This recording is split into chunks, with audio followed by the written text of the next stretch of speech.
Assalamualaikum warahmatullahi wabarakatuh. Selamat malam pemirsa yang budiman. Pada malam hari ini kita akan menyelenggarakan podcast yang kita ambil tema yaitu Pilkades Bermutu Kampung Maju. Dalam acara ini kita akan memanggil ataupun mengundang narasumber kita. Yang pertama yaitu kepala desa ataupun bahasa kita, bahasa kampung, bahasa Sambas, Pak Kampung Matang Segarau, yaitu Bapak Ismail. Kepada Bapak Ismail dipersilakan. Silakan, Bom.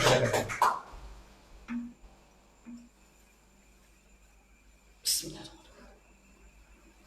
Untuk yang kedua, narasumber kedua, kita persilakan kepada kepala desa milenial, kepala desa yang sangat-sangat inovatif, jauh di seberang sana, yaitu kepala desa Sebangun, Pak Kampung Sebangun. Kepada Pak Kampung Sarbini, kita persilakan. Silakan, Pak.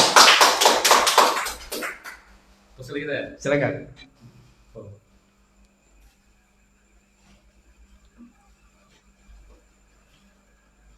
Silakan. Apa kabar, Pom? Alhamdulillah sehat. Pom. Sehat. Hujan Poki? Alhamdulillah. Hujan rahmat. Hujan rahmat. Ya. Pemirsa, jadi tanggal 15, insya Allah tanggal 15 Oktober tahun 2022 kita akan menyelenggarakan Pilkades serentak ataupun pemilihan kepala desa serentak untuk sekabupaten Sambas. Nah, jadi pada malam hari itu kita akan sedikit ngobrol, sedikit mengulas tentang persiapan dan kesiapan sesuai dengan tema kita, yaitu Pilkades Bermutu Kampung Maju. Pong. Jadi ya Pak Kampung, saya ke Pak Kampung Ismail dulu, kepala desa Matang Segarau. Ya. Pak Kampung itu kan ya selain jadi pelak kampung dan juga jadi pengurus Papdesi ya, Pong. Nah, mungkin sebelum kita ke tema, Pong, mungkin bisa diceritakan dulu apa ya Papdesi kan. Nah, apa tupoksinya, mungkin bisa diceritakan dulu, Pong. Oke. Assalamualaikum warahmatullahi wabarakatuh. Waalaikumsalam warahmatullahi wabarakatuh. Abang-abang kita semuanya, jadi kebetulan saya terlebih dahulu mengucapkan mohon maaf, Bang Haji Yayan selaku Ketua Papdesi tidak bisa hadir, dan kebetulan dia sakit mata dan demam, jadi dia melimpahkan kepercayaan untuk menjadi narasumber di acara podcast di Tebas. Mau tidak mau, suka tidak suka, jadi saya sebagai bendara.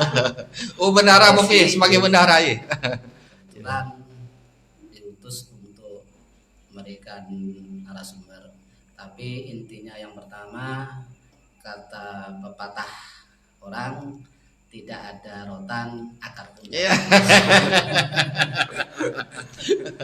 Pakai ilmu pandi beliau tuh.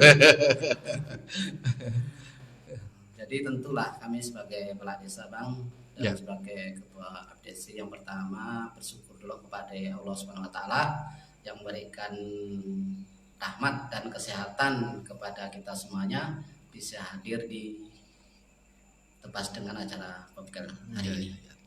Yalah pertama. Papdesi ya singkatan dari apa, Pong? Papdesi itu Persatuan Pemerintah Desa Seluruh Indonesia. Oh iya.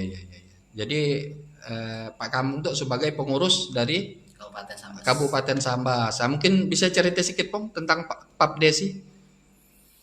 kiprahnya selama itu mungkin bisa cerita sedikit kali. Sementara sebetulnya kalau Papdes itu yang lebih abdulnya memang di ketua di. Oh, di ketua. Lebih Ya, ya. abdulnya sebagai memberikan informasi yang lebih Oke. update lah. Tapi saya sebagai bendahara tentu sebagai Papdesi membantulah Ya. kepala desa yang ada di Kabupaten Sambas.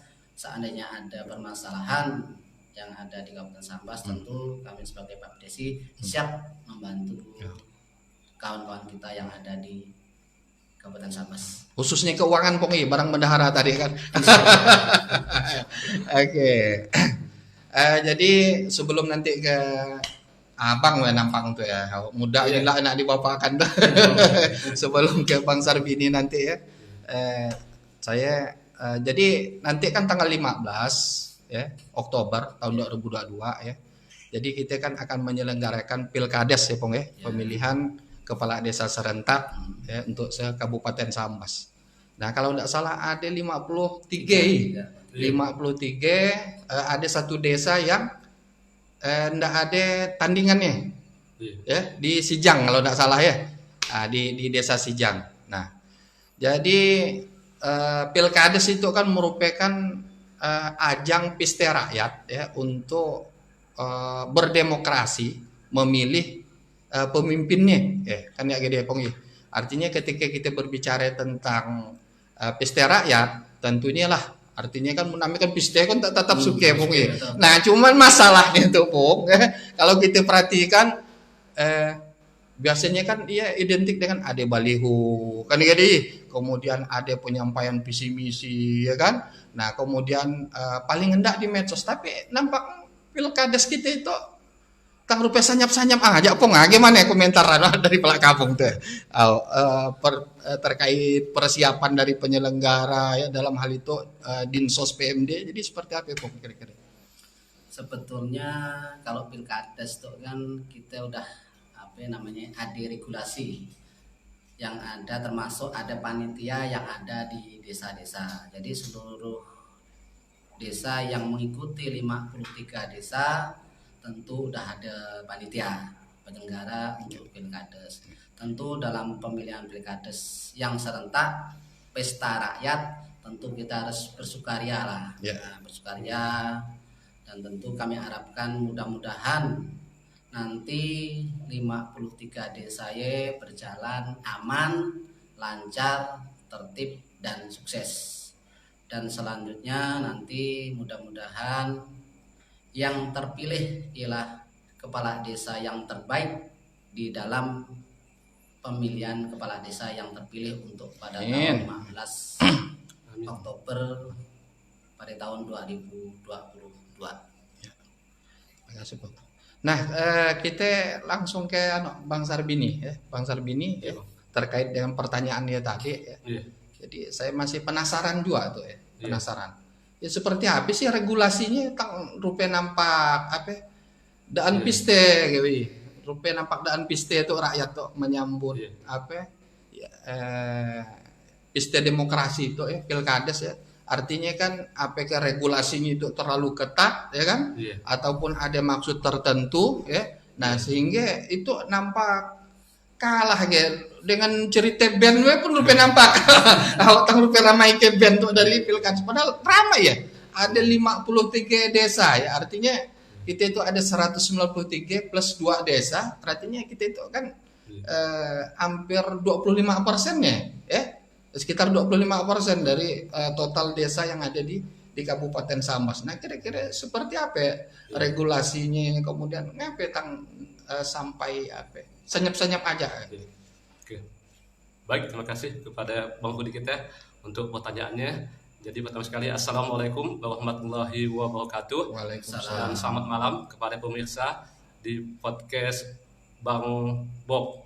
Nah, jadi terima kasih kepada Bang Bob yang telah mengundang kita dalam acara itu dengan tema Pilkades Bermutu Kampung Maju. Saya pikir itu tema yang sangat baik dan sangat update sesuai dengan kondisi kita pada saat itu, bahwa kita seminggu lagi tanggal 15 Oktober akan melaksanakan Pilkades serentak di Kabupaten Sambas di 53 desa. Sesuai dengan apa yang disampaikan oleh Bang Budi kita tadi sebagai host, tentunya pertanyaan sangat menarik, mengapa euforianya terlalu tinggi ya dibandingkan dengan yang lainnya. Tentunya itu merupakan saat itu kita tinggal masuk ke seminggu, tentunya udah berlalu lagi termasuk masa kampanyenya. Kalau sebelumnya kita kan melihat banyaknya baliho atau spanduk-spanduk yang bertebaran di setiap desa yang ada di 53 desa tersebut. Tentunya apa yang disampaikan oleh Pak Pungbar tadi ya betul sekali. Pertama adalah regulasi atau aturan. Di dalam pilkada ya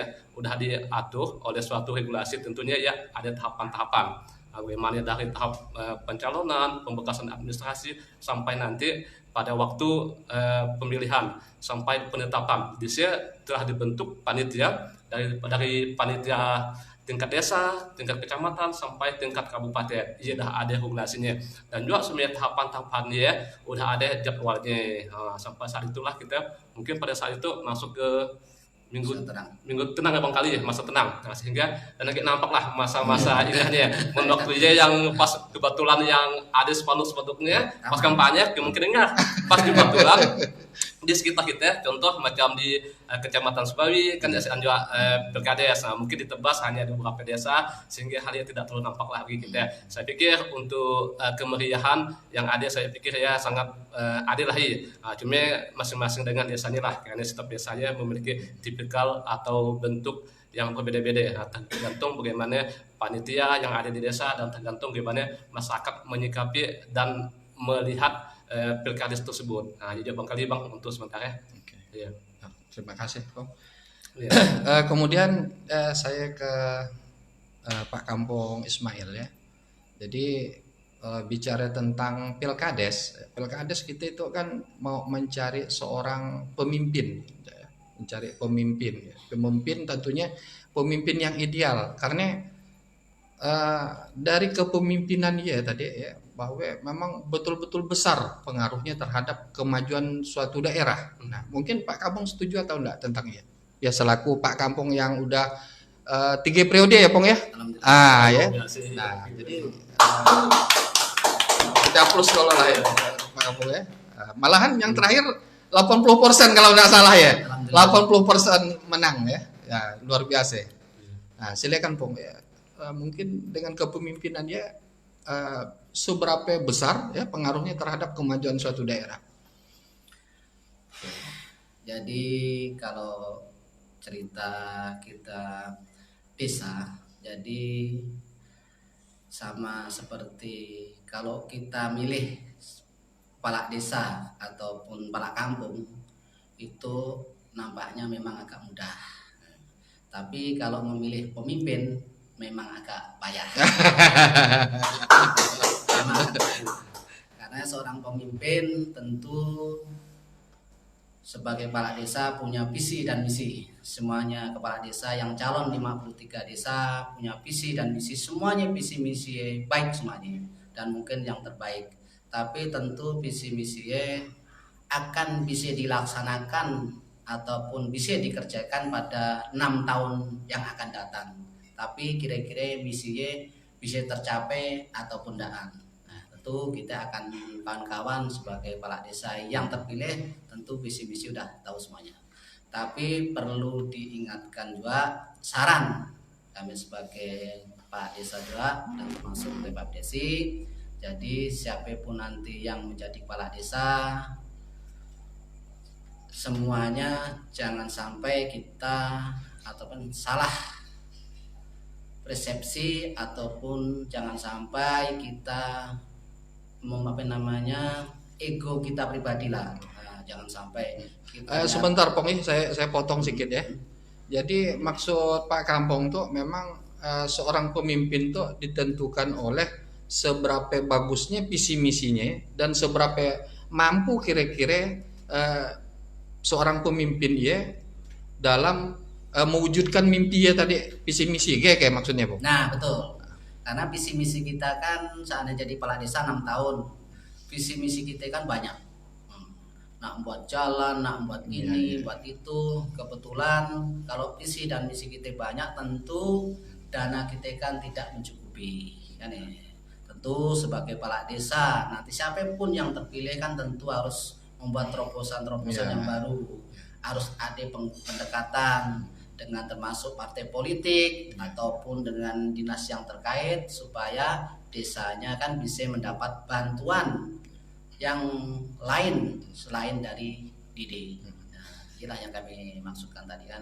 Jadi masalah terpengaruhnya sebagai kepala desa tergantung niat kepala desa. Tergantung niat juga ya. Karena selaku kepala desa itu kan bukan dipertanggungjawabkan di dunia aja, Masya Allah. dipertanggungjawabkan di akhirat. Nah, karena manusia itu kadang-kadang mimpin kan kata orang bisa itu, tapi kenyataan kita tidak bisa karena regulasi kan dah ada, regulasi dah ada, PPD pun dah ada kan, yang mengawasi pekerjaan kita. Jadi kami harapkan inilah kawan-kawan semuanya kita sama-sama lah. Nah, jangan sampai kita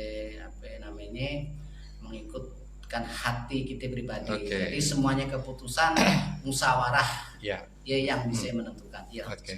Oke, makasih ya. Saya lanjut dengan Bang Sarbini. Ya. Jadi Bang Sarbini itu sesuai data saya ya. Jadi terkait dengan sosok ya. Artinya acara itu Bang ya kita juga pengennya menginformasikan. Itu kan bertanya-tanya juga mungkin ada yang masih galau ya kan, terutama pemilih-pemilih pemula kan, pemilih milenial kan, gimana Pak Kampungan gimana kira-kira itu, ya kan nah paling tidak kan bisa mengedukasi ya kan, nah supaya dari penjaringan pemimpin lewat pilkades, kampung bisa jadi maju kan ya, nah sehingga kita harus tahu sosok ataupun motivasi ataupun niat dari halnya tadi. Nah, saya mau ke Pak Kampung Sarbini ya. Pak Kampung Sarbini itu kan kalau tidak salah bukan orang Sebangun asli. Iya. Atau lahir di Sebangun? Oh tidak. Oh tidak. Memang dari Tanjung Putat. Mulai dari Tanjung Putat. Tanjung Putat. Desa apa ya? Sepuk Tanjung. Nah, kemudian jadi pelak kampung di Desa Sebangun. Di Desa Sebangun. Nah, jadi saya heran dengan Pak Kampung tuh. Biasanya di mana yang tinggal di sini jadi pelak kampung. Apa bahasanya? Bahasanya adalah bagaimana ya bangun kampung. Tanpa tai muneng itu kalau bahasa sama kan. Tapi Pak Kampung tuh kan lain, Pak Kampung Sarbini itu kan. Nah sebenarnya apa sebenarnya motivasi Pak Kampung Sarbini itu sehingga jadi Pak Kampung di kampung orang bukan di kampung seorang tapi silakan. Jadi kita hal yang menarik tuh. Ya, baik. Jadi kalau kita melihat sosok dari kepala desa sebelum kita mencalonkan tentunya ada 4 hal yang perlu kita paham ya, atau yang setidaknya kita tahu lah ya. Yang pertama apa yang disampaikan oleh Pak Ismail tadi adalah regulasi. Kemudian yang kedua adalah demografi. Nah, demografi artinya berkaitan dengan kependudukan yang ada di suatu desa. Kemudian yang ketiga adalah geografi, keadaan alam atau potensi yang ada di kampungnya. Nah, dan keempat adalah personalisasi, personality artinya berkaitan dengan calon kepala desa tersebut. Nah, personality. Nah, jadi kalau kita berbicara tentang regulasi itu merupakan jadi ada personality, ada demografi, geografi, regulasi. Ada 4 yang perlu dipahami sebelum kita menjadi atau menjadi kepala kampung. Nah, seperti itu ya. Nah, pertama regulasi. Jadi ketika kita jadi Pak Kampung, tentunya kita harus tahu tentang payung hukum. Nah, sesuai dengan apa yang menjadi dasar hukum atau payung hukum dalam desa adalah Undang-Undang Nomor 6 tahun 2014 tentang desa.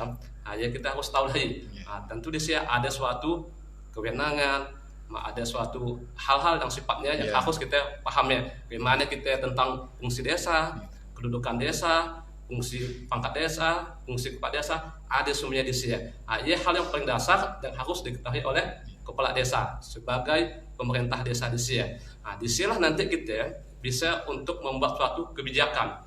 Bagaimana untuk kita membuat visi dan misi. Nah, ketika nanti kita membuatlah suatu kegiatan, contoh nanti, saya tuh bangun jalan, dalam hal ini ya, bukan kewenangan desa, tetapi jalan kabupaten. Dah salah juga. Kemudian nanti seandainya saya menjadi kepala desa akan saya pacat pangkat desa. Tidak semudah iya. Ada suatu regulasi yang perlu dipahami oleh calon atau kepala desa yang terpilih. Nah, kemudian kita berbicara tentang demografi atau kependudukan. Nah, di sini harus diketahui oleh kepala desa. Di sini kira-kira kampung kita itu mayoritas penduduknya bermata pencarian apa? Bagaimana kulturnya, bagaimana budayanya, kemudian bagaimana agamanya, apa permasalahannya, apa tantangan di sini. Di sini nantilah bahwa kita bisa membuat suatu kebijakan. Apa sih nak saya bangun tuh terkait dengan permasalahan yang ada di kampung kita, keadaan penduduk kita, bagaimana tentang orang miskin di sini, bagaimana hamanya petani yang hasilnya tidak terserap, kayak kemudian bagaimana hasil dari nelayan, aja merupakan suatu keadaan demografi atau penduduk yang ada di kampung kita. Sehingga kampung A dan kampung B kan beda-beda. Disinilah nanti kita akan bisa membuat suatu visi misi kemana kampung kita tuh nak dibawa. Yang berikutnya adalah geografi, keadaan alam. Tentunya keadaan alam itu merupakan suatu potensi yang dimiliki oleh suatu kampung atau suatu desa, sehingga kita bisa memetakannya. Kampung kita tuh daerah pantai, daerah sawah, daerah UME, sehingga kita bisa merumuskan kebijakan-kebijakan visi misi yang akan kita buat. Pamen kita tuh daerah pantai akan kita jadikan daerah wisata. Kemudian daerah pertanian akan kita jadikan lumbung pertanian. Tentunya di sini nanti kita buat suatu kebijakan-kebijakan yang merupakan menjadi kewenangan kita. Seperti ya. Yang berikutnya adalah personality atau kepribadian. Nah, itu yang sangat menarik untuk kita kaji. Mengapa demikian? Karena nanti itu sangat menentukan bagi pemilih yang akan memilih calon kepala desa. Yang pertama, bagaimana calon kepala desa adalah berintegritas. Itu yang berintegritas. Kemudian tentunya amanah lagi, seperti ya. Berikutnya juga bagaimana calon kepala desanya atau kepala desanya bisa merangkul seluruh masyarakat yang ada. Dan juga kita tahu bahwa di dalam pemerintahan desa atau di dalam desa itu kan kita bisa menjalin dua komunikasi. Ada komunikasi internal, ada komunikasi eksternal. Internal artinya di dalam desanya. Jadi kita berkomunikasi dengan perangkat desa, kemudian lembaga kemasyarakatan desa dan masyarakat. Hanya tiga. BPD. Jadi BPD harus ada artinya dari apa yang disampaikan harus ada semacam riset awal lah bahasanya, riset awal terkait tentang demografi kan, tentang personality dan seterusnya. Nah, kemudian terkait tadi belum dijawab masih ya sekarang. Motivasinya apa? Tang nak bangun kampung orang. Udah gaya dipilih aja itu yang salut kita. Mungkin di Salmas yang ada nangi. Mungkin lah kali ya. Apa sebenarnya motivasinya ya? Ya tentunya kita kan pertama kan niat kita lagi. Niat kita karena kita melihat. Artinya kan gitu. Artinya kan biasanya kan egosentris dari dusun itu besar mempengaruhi kan. Misalnya macam kampung katakanlah Matang Segarau kan ada beberapa dusun di sini kan. Nah, jadi itu orang dusun kami itu luar biasa kan.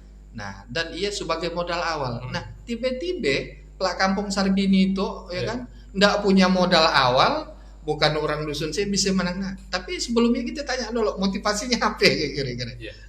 Tentu motivasi kita pertama adalah bagaimana kita melihat kampung Sebangun desa Sebangun yang semulanya berdasarkan indeks desa membangunnya desa tertinggal di antara 7 desa yang ada di Kecamatan Sebawi.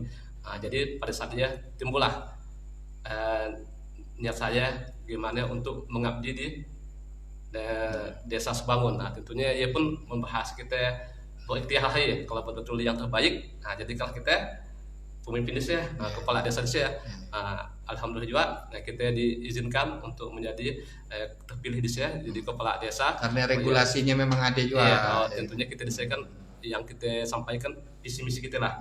Bagaimana pertama sekali kita sampaikan terkait dengan bagaimana pelayanan surat menyurat gratis, tidak dipungut biaya. Kemudian jual beli tanah gratis Gratis juga. Dicatat Mungkin, ya calon iya, pulang kampung ya. sebagai- Masih sampat masih itu. ya, mungkin sebagai daya tarik lah Iya, bagi, iya, iya. bagi masyarakat Daya tarik untuk, yang lebih menjual. ya, untuk memilih kita seperti ya.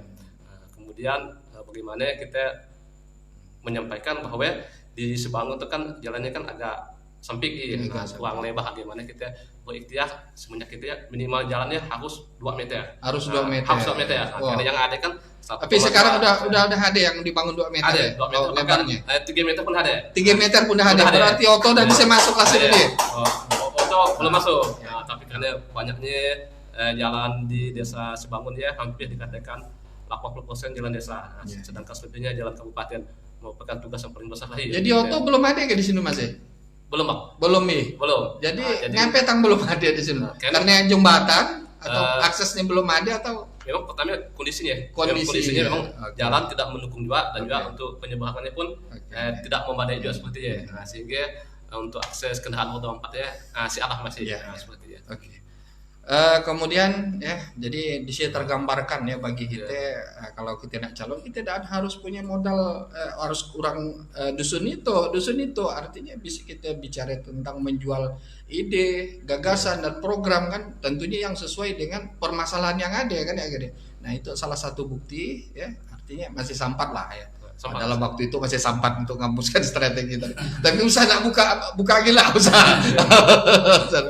Nah kemudian ya untuk selanjutnya kita ke Pak Kampung Ismail ya bahwa dari 53 desa ya yang mengikuti kontestasi Pilkades pada saat sekarang tentunya kan ada juga sebagian yang dia itu bukan istilahnya belum suah jadi Pak Kampung, ada yang suah jadi Pak Kampung, nah periode kedua dan ketiga kan, nah jadi ada seperti ya.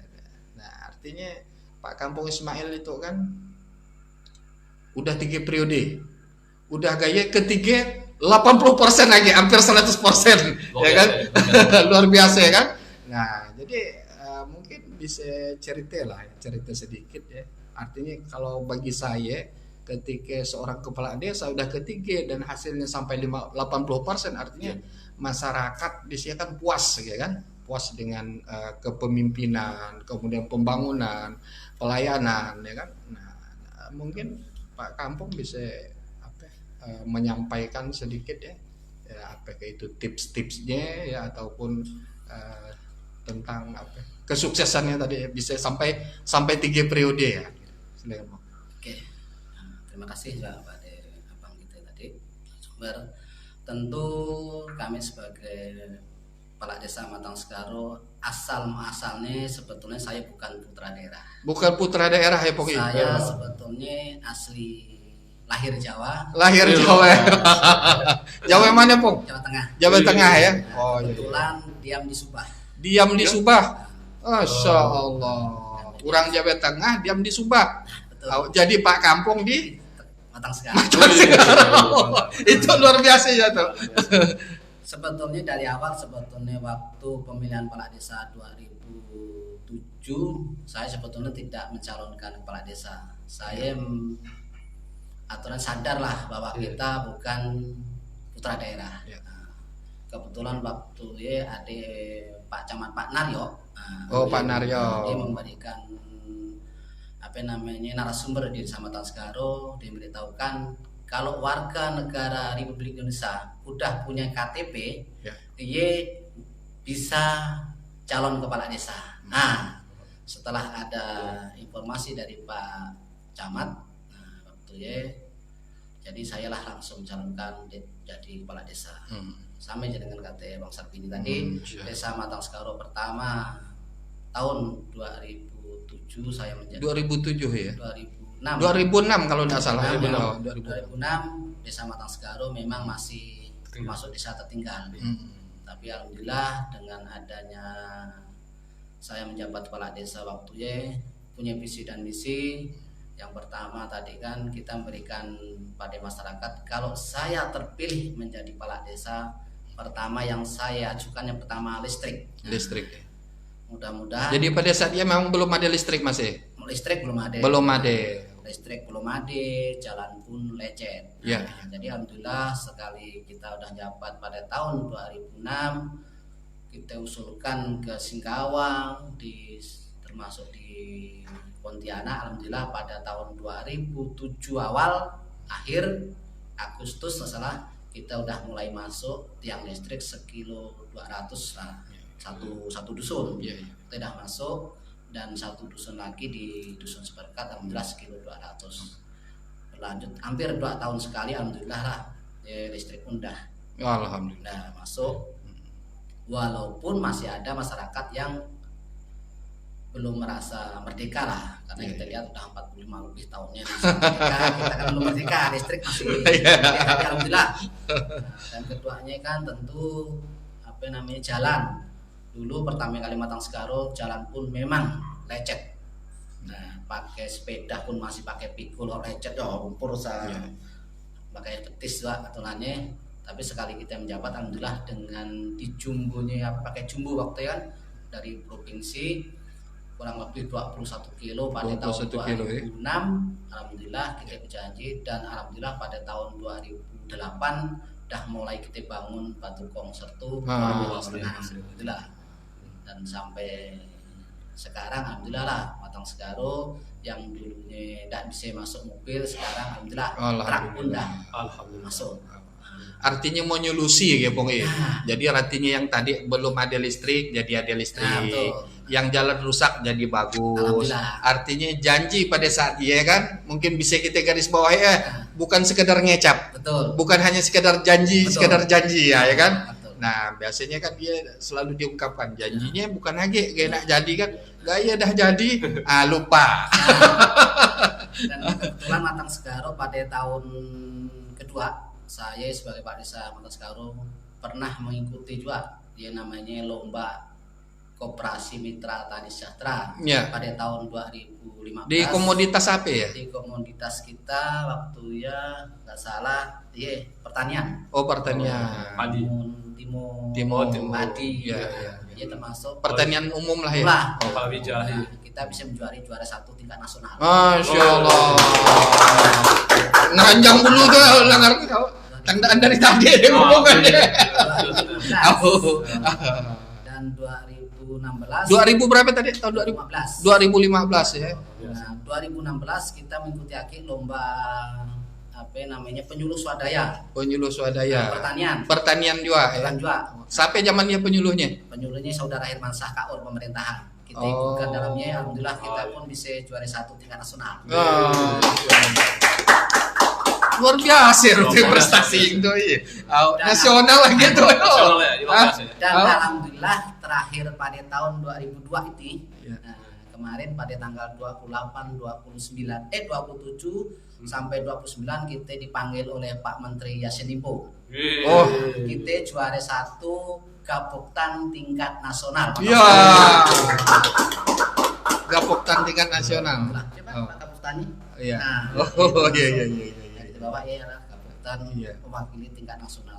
Jadi satu Kalimantan Barat waktu itu cuma 6 yang kita bisa mendapatkan dari Kalimantan Barat itu cuma 6, termasuk Matang Segaro Gapoktan terbaik, Jawa Selatan inovasi terbaik, dari Selako petani terbaik tingkat nasional alhamdulillah. Termasuk makanya tadi kita tuh kan sebagai kepala desa tergantung niat. Niat kita lah sebagai kepala desa nak bangun kampung gimana ceritanya kan. Karena biar gimana pun juga kita kan titipan. Jabatan adalah titipan Allah Ta'ala. Kita tidak bisa bangga karena biar gimana pun juga itu namanya titipan kan kita. Sewaktu-waktu kita diambil oleh oleh yang punya numpang we. Artinya kan eksisnya bisa sampai 80% hat-trick kalau bahasa bola we. Bahasa bola we hat-trick 3 periode tadi kan. Ya kan?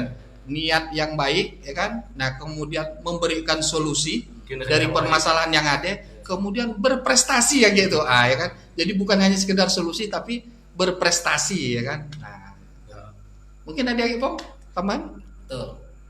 Karena pertama yang terakhir lah saya tambahnya tentu kami sebagai Kepala Desa Matang Segaro, kenapa Kapuktan kita bisa juara 1 tingkat nasional? Kami ada namanya itu komoditi terbaik di Desa Matang Segaro. Ya. Inovasi Desa Matang Segaro, kerupuk dari kulit pisang. Kerupuk dari kulit pisang. Pisang apa ya? Pisang kepok. Pisang kepok. Dan termasuk pisang kepok dibuatkan tepung menjadi kue. Oh. Nah, dan kebetulan pada tahun itu kita udah kerjasama dengan Poltesa. Oh.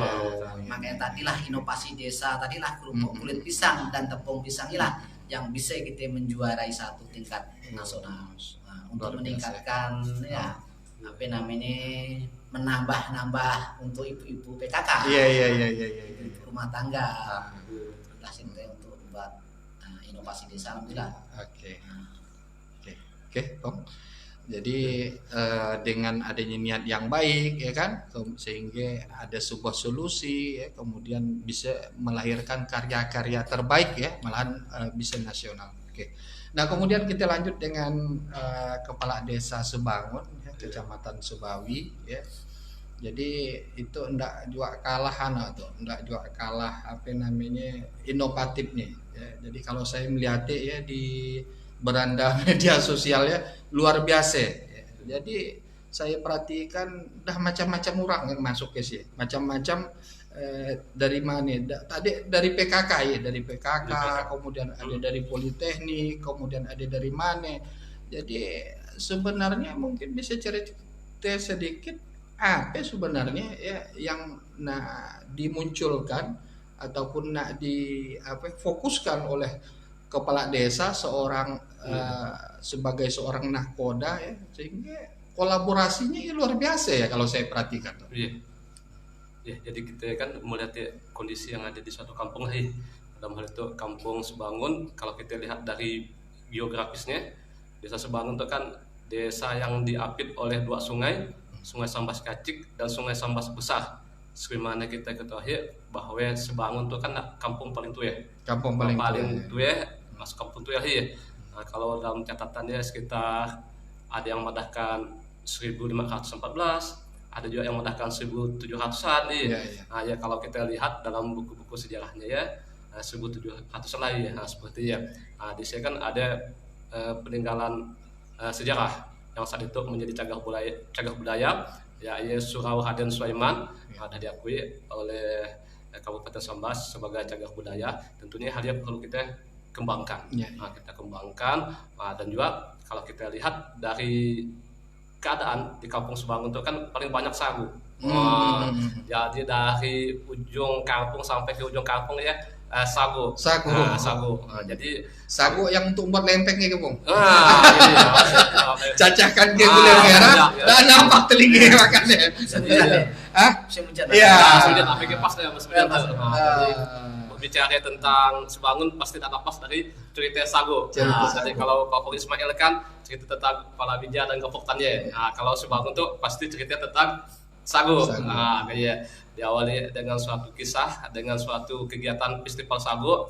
Nah, disinilah bermunculan namanya Sebangun. Nah, dengan adanya kegiatan melempeng tadi melempeng sagu tradisional, melempeng sagu kreasi, kemudian lomba berkayu pakai kelapa sagu, kayak lomba bercerita tentang sagu, banyaklah tentang sagu, sehingga muncullah ide-ide kita bagaimana kita mengembangkan tanaman sagu itu menjadi produk unggulan, produk lokal yang sesuai dengan program dari Pak Bupati, 1 desa 1 produk. Jadi sehingga One Village One Program. Iya, betul sekali.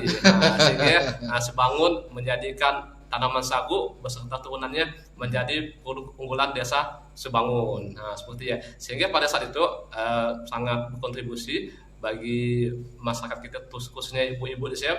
Ibu-ibu udah membuat mie sagu.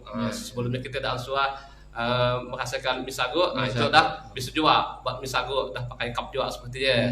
Lakanya keju sagu. Ya, semacam ada roti lah ya, seperti ya.